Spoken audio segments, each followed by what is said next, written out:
I'll never forget the sound of her voice that night. P- Almost rehearsed, like she had been waiting for years to say it. "You're a burden," she said, her fork clicking against the plate, her gaze steady on mine. "If you've ever felt betrayed by the people you trusted most, don't miss this story. Watch closely until the end. Every moment matters." For a moment I just sat there, my hands folded neatly in my lap, the smell of roasted chicken and garlic bread filling the dining room. Around me the others kept chewing, pretending not to hear, though their shifting eyes gave them away. My heart thudded once hard, but I didn't flinch. Not outwardly. On the inside though I felt something change. Not pain. Not shock. Something colder. A clarity I hadn't felt in years. I smiled. Just a small, quiet smile she didn't expect. That was my first mistake in her eyes, smiling when she expected tears. She didn't know what I knew. She didn't know the secret I'd been keeping. It was a Thursday night, 6 o'clock sharp. She always insisted we eat together on Thursdays like we were some picture-perfect family. The television murmured in the background, news anchors talking about storms in the Midwest. The clock on the wall ticked too loudly, each second dragging across my nerves. Her words cut deeper because of the setting. Candles flickered on the table, casting shadows on her face. She looked older than I remembered, but her eyes were still sharp, still hungry for control. "You hear me?" she pressed, leaning forward, her elbows grazing the embroidered table runner she loved to brag about. "A burden. You've been one since the day you turned 18. Picking. Demanding. Costing." I didn't answer. Instead, I let the silence work for me. She always hated silence. It made her restless, made her reveal more than she intended. My brother cleared his throat, shifting in his chair. He reached for the mashed potatoes but dropped the spoon, the clang echoing like a gunshot in the quiet room. No one moved to pick it up. Not even me. That was when I caught it. A flicker in her expression. Not victory. Not satisfaction. Something else. Desperation maybe? A small crack in her perfect mask. I filed it away.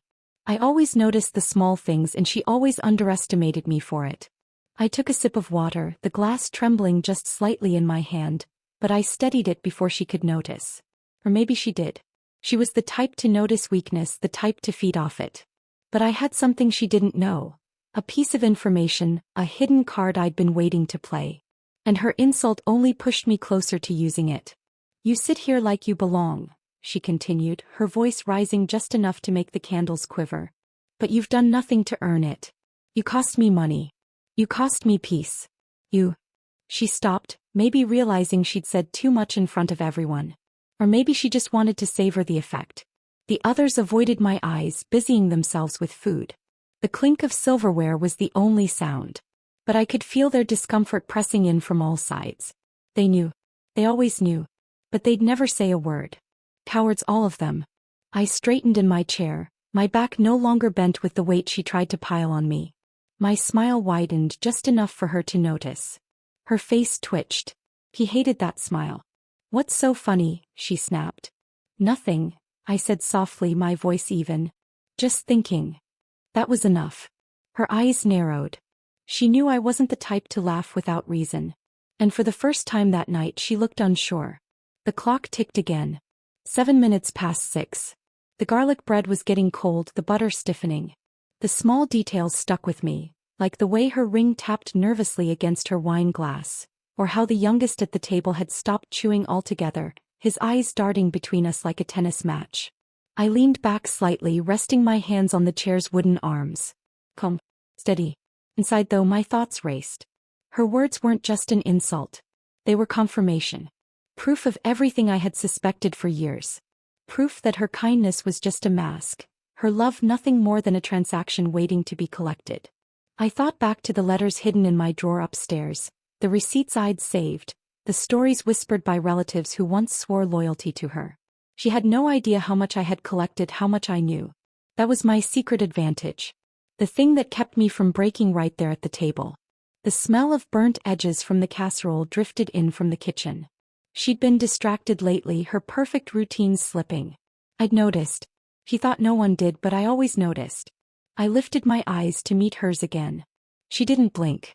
She wanted me to look away, to shrink back. But I didn't. Not this time.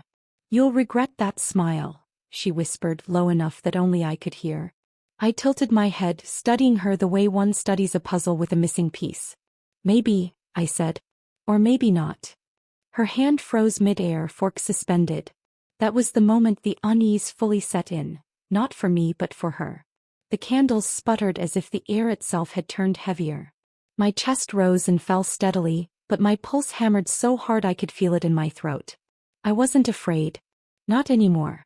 The rest of the table faded. It was just her and me now. Two players on opposite sides of a board she thought she controlled. But what she didn't know was that I had been playing my own game all along. Quiet moves. Careful steps. A strategy she never saw coming. I set down my napkins, slow and deliberate. Her eyes followed the movement, suspicious, wary. She opened her mouth, but no words came out. For the first time she looked unsure of herself. And I leaned forward, meeting her stare directly, my voice steady as steel. "You really want to call me a burden?" I asked. The room went silent. Even the clock seemed to pause. Her lips parted, but before she could speak, I smiled again. A smile sharper than any blade. And just like that, the first crack in her power appeared. I didn't wait for her reply. I folded my napkin neatly and placed it by the edge of my plate, the way I always did at the end of a meal. My chair scraped against the hardwood floor as I stood. Everyone else froze. No one moved, no one breathed. I walked away slowly, my heels clicking against the floor in a rhythm steadier than my heartbeat. The night air hit me as soon as I stepped outside. It was cool, carrying the faint scent of rain that hadn't yet fallen. My hands were trembling, but not from fear. It was something else. Anticipation. I knew what I had to do next. I didn't sleep that night. Instead, I went to the old cedar chest tucked at the back of my closet. The hinges squeaked as I lifted the lid. Inside, bundles of yellowed envelopes, folded receipts, and dog-eared notebooks waited like silent witnesses. I'd been saving them for years without really knowing why. Bills with my name on them, but debts she had taken out. Grocery receipts that proved I'd been paying more than my share. Letters from relatives, half-confessions of loans she had borrowed and never returned. I spread them out across the bed, the lamplight catching the edges like tiny flames. My eyes scanned each one, piece by piece. Together they told a story. Not of sacrifice like she claimed, but of control. And the proof was all here. By morning I was exhausted, but there was a strange calm in me. Like I had crossed some invisible line and there was no turning back. That day I went to the library. I told myself it was just to clear my head, but really I wanted quiet. The smell of old paper, the soft shuffle of footsteps on carpet, the hum of computers. It steadied me. At one of the back tables I pulled out the oldest letter I had. It was from my aunt, dated nearly 20 years ago. "Don't send more money," it read. "She'll never stop asking. You'll only make it worse." My throat tightened. I remembered my aunt's tired eyes, her hands rough from work, the way she'd smiled sadly at me the last time I saw her. I understood now. She hadn't been cruel. She had been warning me. Over the next week I became a shadow in my own home. During the day I acted the same, quiet, polite, dutiful. But at night I searched. I combed through drawers, flipped through old ledgers, checked the attic boxes no one touched anymore. One night I found a small notebook hidden under a stack of holiday decorations. The cover was cracked, the pages curled from age. Inside were neat columns of numbers, dates and names. My name appeared again and again: rent, groceries, repairs. Every line added up to a debt she claimed I owed her. I ran my finger down the page, the ink smudging faintly. It was all here.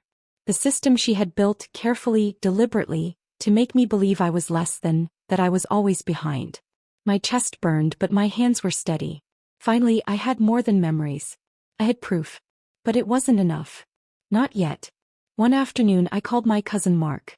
We hadn't spoken in years, not since the last family reunion where she had cornered him in the kitchen, whispering for just a little help.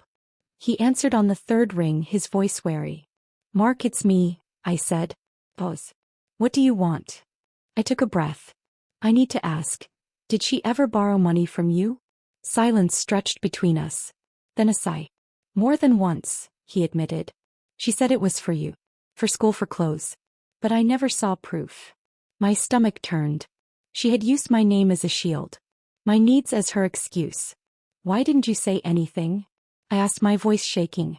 Because no one ever listens when it comes to her, he said quietly. And I didn't want to cause trouble. Trouble. That was what they called it. Not theft. Not manipulation. Trouble. That night I wrote everything down in a spiral notebook. The receipts, the letters, the conversations. My handwriting was uneven, my fingers stiff from gripping the pen too tightly. But I didn't stop. Page after page the story formed. For the first time I could see it clearly. She hadn't just insulted me. She had been building a case against me for years, turning me into her scapegoat, her excuse, her burden. And everyone else had played along because it was easier than standing against her. The weight of it settled on me, heavy but strangely freeing. Because now I wasn't just imagining it. I had the evidence. A week later I tested her. We were in the kitchen, sunlight streaming through the blinds, the smell of coffee and toast filling the air. She asked me for $100. Said the electric bill was late. I tilted my head, feigning innocence. Funny, I said. I just saw the receipt. Paid in full last week. Her hand froze on the counter. She recovered quickly, smiling too wide. Oh, must have been the gas bill. Easy mistake. But I saw it. The flicker in her eyes. He knew. She knew I was onto her. And I knew something else. The mask was cracking. The days that followed were filled with small slips. She called the bank twice in one day, not realizing I could hear every word from the next room. She whispered on the phone late at night, her voice sharp, desperate. And once I caught her rifling through my drawer as if she suspected what I was hiding. I said nothing. I just watched. Listened. Waited. Every secret she tried to keep only added to my proof. Every lie she told made my silence more powerful. Then came the envelope. It arrived on a Tuesday afternoon. Plain white, no return address. Inside was a single sheet of paper, a copy of a loan application with her signature at the bottom. My name was listed as a co-signer. My signature was forged. I stared at it, my hands trembling. She hadn't just taken from me. She had stolen my name, my identity, my future. My chest tightened, but there was no fear left. Only clarity. She thought I was still a child, still blind, still too weak to fight back. But she had no idea how much I had collected. No idea how much proof I now held in my hands. I slipped the paper into my folder, the one hidden beneath a stack of sweaters in my closet. The folder was thick now, nearly bursting. As I tucked it away, I whispered to myself, not yet. Because revenge wasn't about rushing. It was about timing.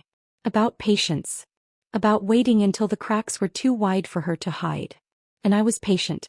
I could wait. And waiting became its own quiet weapon. The very next morning I saw it, the first visible crack. She stood in the kitchen, phone pressed tight against her ear, her voice sharp, clipped. Normally, she would lower her tone when I walked in, masking her conversations with casual laughter.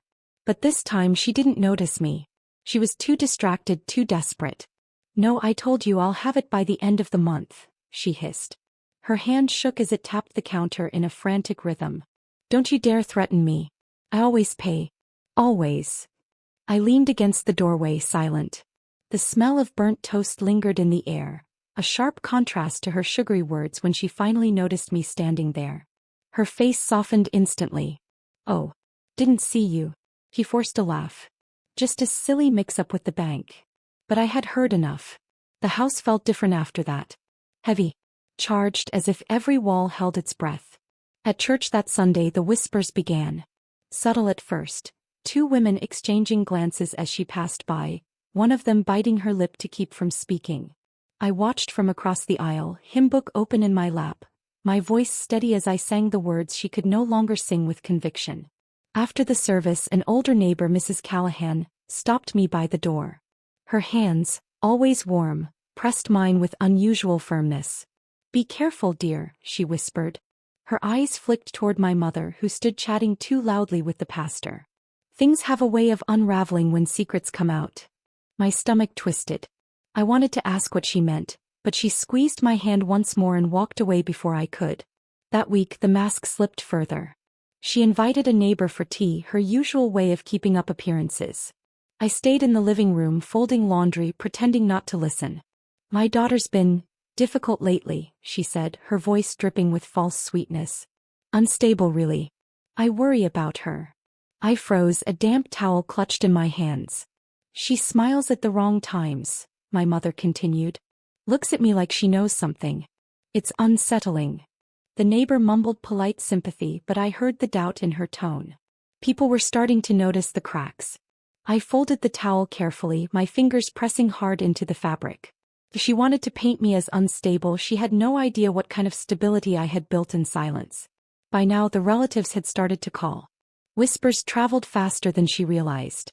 One evening my cousin Anna phoned me. Her voice was hesitant, almost guilty. I don't know if I should say this, she began, but she asked me for money. Said it was for you. For medicine. My jaw tightened. Medicine? Yes. She even showed me an old prescription bottle with your name. Said you needed help. I closed my eyes, breathing deeply through the anger that rose in my chest. The prescription had been mine once. Antibiotics from a winter flu years ago. She had saved the bottle, waiting for the day she could use it. She lies, I said quietly. I thought so, Anna admitted. She's not the woman she pretends to be, is she? I didn't answer. She already knew. The small betrayals piled higher each day. She grew jumpy, her hands always fidgeting with her ring, her laugh too forced. She checked the mail 3 times before noon, muttering when envelopes looked too official. And then one night I caught her in my room. I had left the house briefly, just long enough to give her the illusion of privacy. When I returned, I saw the light under my door. I pushed it open slowly. She was crouched by my dresser, the folder half pulled from beneath the sweaters where I'd hidden it. What are you doing? Asked my voice low. She spun around, eyes wide, lips parting but no sound coming out. Then she forced a laugh, shaking her head. Oh, I was just tidying up. I stepped closer, my eyes locked on hers. Stay out of my things. Her face hardened.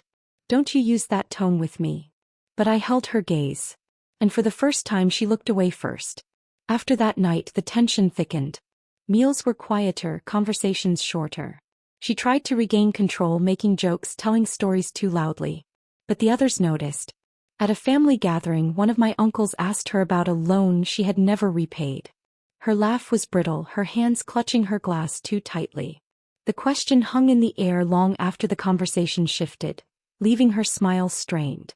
Later, as the evening ended, I heard 2 cousins whispering near the door. She's not what she seems, one said. She never was, the other replied. And I realized something then. Her kingdom was crumbling not because of what I revealed, but because of what she had built on lies too fragile to last. So she tried. One night she cooked my favorite meal. Pot roast with carrots and potatoes, the smell filling the kitchen with false warmth. She set the table with her best china, poured wine into the glasses she saved for holidays. As we ate, she leaned forward, her smile too wide. We've had our differences, she said softly. But I want us to move past them. Family is all we have. I looked at her carefully. The food was delicious, the wine smooth, but none of it softened the memory of her in my room, stealing through my things. I set down my fork. You don't get to say that after everything. Her smile faltered. You're ungrateful. No, I said calmly. I'm awake. Her hand shook as she set down her glass, the red wine sloshing against the rim. The community began to notice too. At the grocery store, the cashier avoided her eyes. At the post office, a clerk muttered something under his breath as she walked away. She sensed it, every sideways glance, every half-finished greeting. People are jealous, she told me one afternoon, her voice sharp. They see what I've built and they want to tear it down. But I saw the truth. They weren't jealous. They were beginning to see her clearly. And she knew it. One evening she sat in the living room, staring at the muted television. The flickering light cast shadows across her face, making her look smaller somehow. We sat in silence for a long time. Finally she spoke, her voice quieter than I had ever heard. You think you're better than me. I turned toward her slowly. No. I just think I'm not yours to control anymore. Her jaw clenched, her eyes wet but burning with anger. She opened her mouth as if to argue, then closed it again. That silence told me more than words ever could. The cracks were no longer small. They were widening, spreading across her carefully built mask. And behind them the truth was breaking through. I didn't need to shout it. I didn't need to expose her yet. All I had to do was wait. Because soon she would destroy herself. And then the invitation came. It was a Tuesday morning when she slipped the folded card across the kitchen counter. No envelope, just thick paper with her handwriting, neat and deliberate. Family dinner. Saturday. 6 o'clock sharp. I stared at the card for a long time, my coffee cooling beside me. She hadn't asked. She had commanded like always. But the way her hand trembled as she set it down told me everything. She was desperate to pull the pieces back together. Desperate to prove she was still in control. I nodded once, sliding the card into my sweater pocket. I'll be there. The relief in her eyes was brief, but I caught it. The days leading up to Saturday carried a strange heaviness. She cleaned more than usual, polishing the silver, scrubbing the table until it gleamed. The smell of lemon polish lingered through the house, sharp and artificial, unable to hide the staleness beneath. I stayed quiet, watching, helping when asked but never offering. He thought I was subdued, softened. In reality, I was steadying myself for what was to come. On Friday, she stood in the doorway of my room, her arms folded, a smile stretched too thin across her face. "It'll be good for us," she said. "A chance to reset." Reset. The word clung to me like a bitter aftertaste. I simply nodded, not trusting myself to respond. Saturday arrived with crisp autumn air. I dressed carefully, plain slacks, a soft blouse, nothing too loud. I wanted no distractions. I wanted the focus to be on her and the truth she could no longer bury. At 5:30, the kitchen was alive with the smells of roast beef, onions and fresh bread. Candles flickered along the table, their glow fighting against the early evening shadows. She had set the china again, the gold-rimmed plates reserved for special occasions. I noticed the details. The napkins folded precisely, the crystal glasses polished until they sparkled. She was trying to impress, trying to remind everyone of her perfection. But her hands betrayed her. When she poured the wine, a small tremor sent the liquid spilling over the rim, staining the white tablecloth. She muttered, dabbing at it, her smile never faltering. By 6, the family began to arrive. My brother and his wife, my cousins, even Uncle Ray, who rarely left his recliner. Laughter echoed in the hallway as coats were hung, shoes shuffled against the rug. I sat at the far end of the table, watching, waiting. She played hostess, her voice bright, her movements graceful, but I saw the strain in her eyes. Every laugh was a second too late, every smile a little too sharp. She poured herself wine more than once, her glass never empty. Dinner began with chatter about work, school, the weather. But beneath it all was tension, a current pulling tighter with each passing minute. I felt it in my chest, a rhythm that matched the steady ticking of the grandfather clock in the corner. Halfway through the meal, she finally turned the spotlight to me. "You've been quiet tonight," she said, her fork hovering midair. "Is everything all right?" Every eye shifted to me. The clinking of silverware stopped. I set down my glass, folding my hands neatly in my lap. "I'm fine," I said calmly. "Just listening." Her smile flickered. "Listening to what?" "To everything," I replied. The silence stretched, thick as fog. Someone coughed. A cousin shifted in their chair. She laughed lightly, but her hand gripped her wine glass too tightly, the stem trembling. I reached into my bag and pulled out the folder. Thick, worn at the edges, stuffed with papers that whispered as I set it gently on the table. Her eyes darted to it immediately.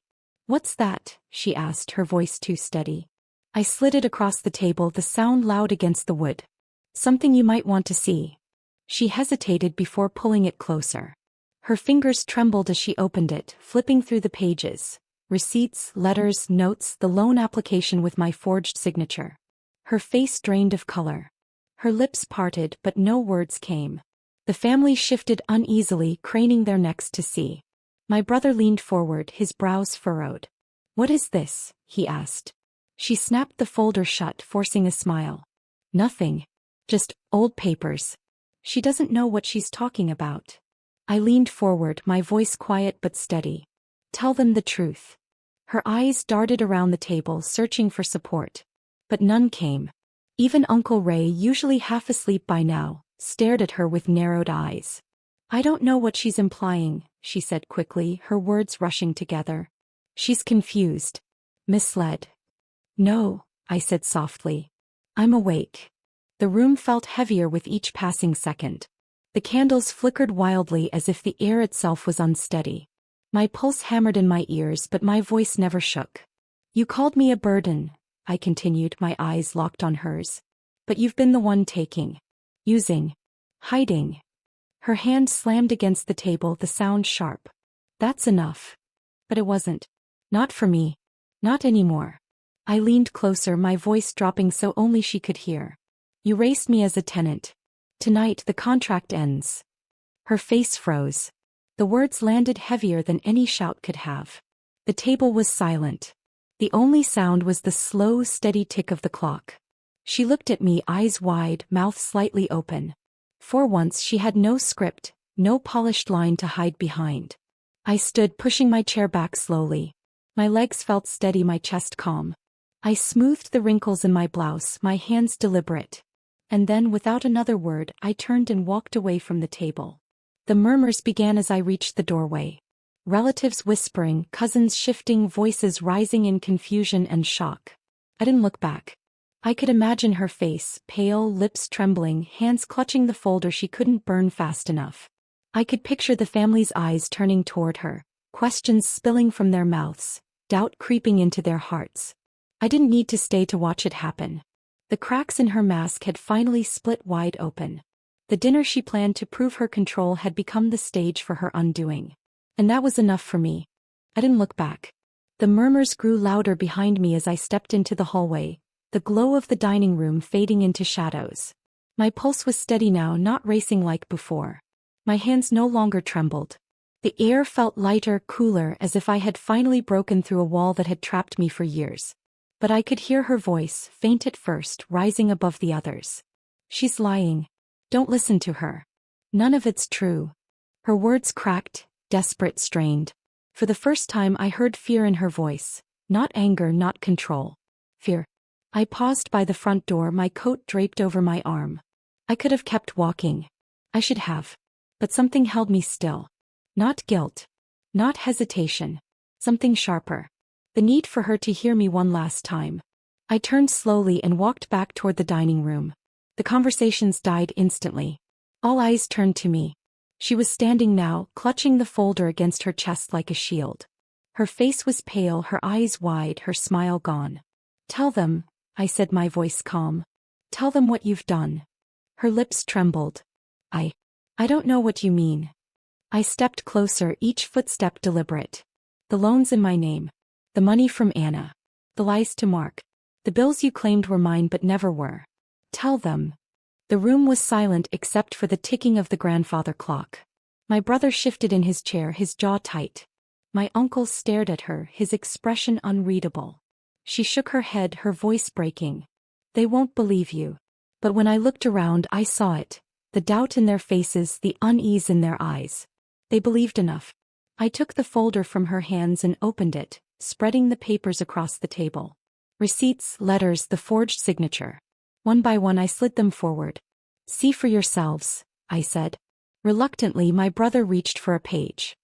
His wife leaned over his shoulder, her face paling as she read. My cousin picked up another, his brows furrowed in disbelief. She tried to snatch the papers back, but no one let her. This is lies, she shouted. All lies. No, I said quietly. This is proof. Her mask shattered completely then.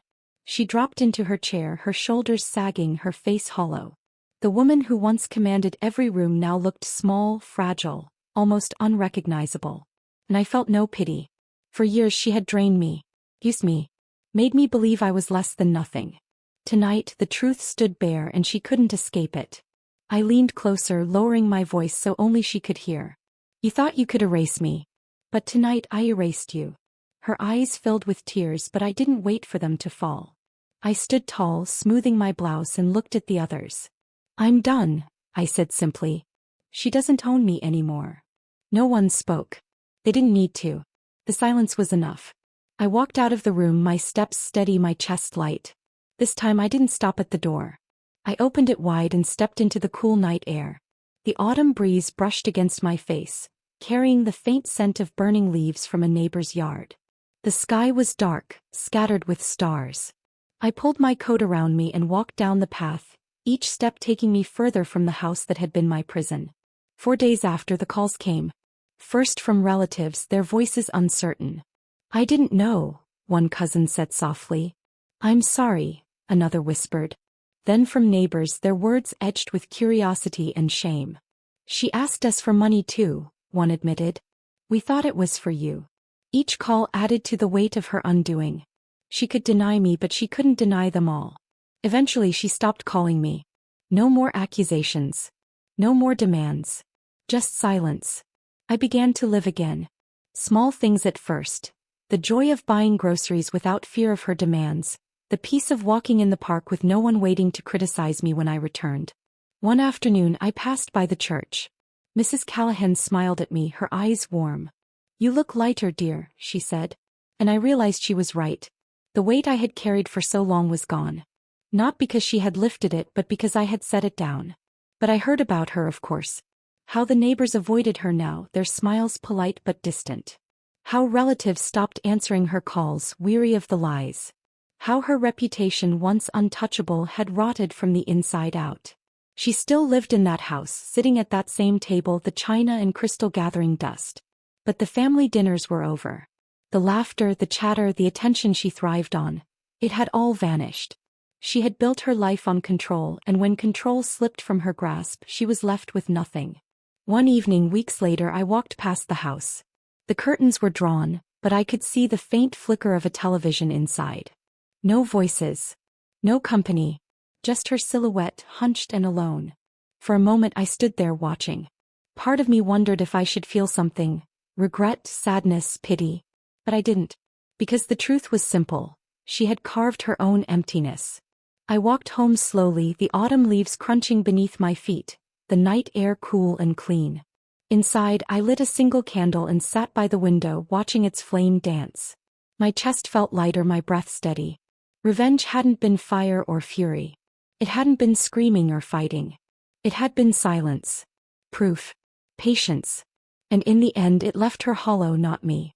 As I blew out the candle, the room fell into darkness. But it wasn't heavy, suffocating darkness like before. It was peaceful. I closed my eyes, a final smile touching my lips.